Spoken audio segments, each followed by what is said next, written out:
adlaw sa inyong tanan, no? Ako nag-update lang po ko bahin sa ato ang pangkaliwakan sa atong gobyerno karon.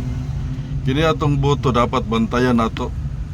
Kay kini boto nato nga kuan masayang lang ni kung kawaton lang ni Marcos o ni Romualdez para sa ilang kandidato nila. Okay lang sana kung ako nakapuyon ko sa pamalakad ni Marcos o Romualdez.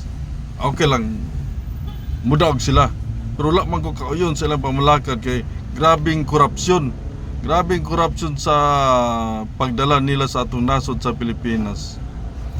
Kung kita ang mga botante magpakahilom lang, wala, sayang ang ato ang mga pag-umangkon sa next generation, sa next pa sa tuwa. At telebisa kita kumabot pa na kadugayon kay grabing pangurakot nila ipanghatag sa ayuda. Unya atensyon sa DSWD, kung naaman sa inyo gibutang tong kwarta nga para sa AKAP, AX unsa pa na diya, dapat kamo ang mag-house to house. Kaya ang inyo ra magitagag privilege anang inyong kuan sa DSWD kana ra man po inyong kandidato pabor sa administrasyon ni Marcos.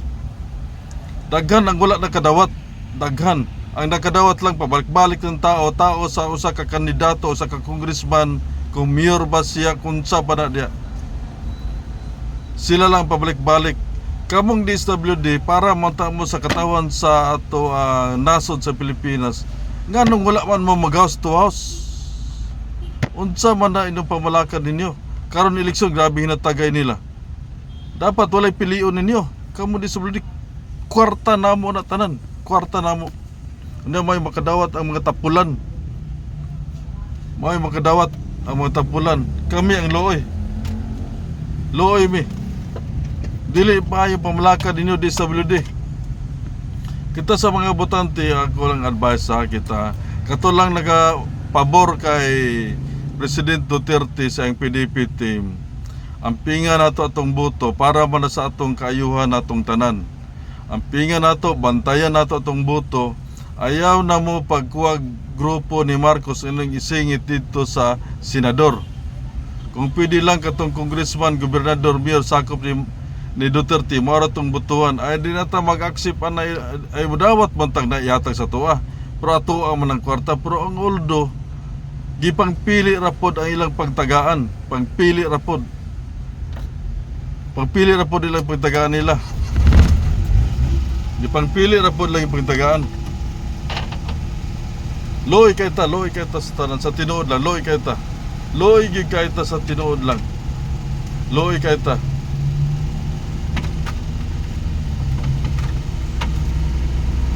Loy kay ta, loy. Na pinga nato Team Duterte atong butaran. Kung kamo nagtanaw sa atong kinabukasan sa ato ang nasod, dili sa ato apod kay magpadayon si Marcos. Loy kay ta, loy gyud ta tanan. Loy kay ta. O dinila sa tanan atong eleksyon, atong bantay na atong boto kay sayang kaayo. Sayang kaayo, sayang is tanan. O bye-bye sa inyong tanan.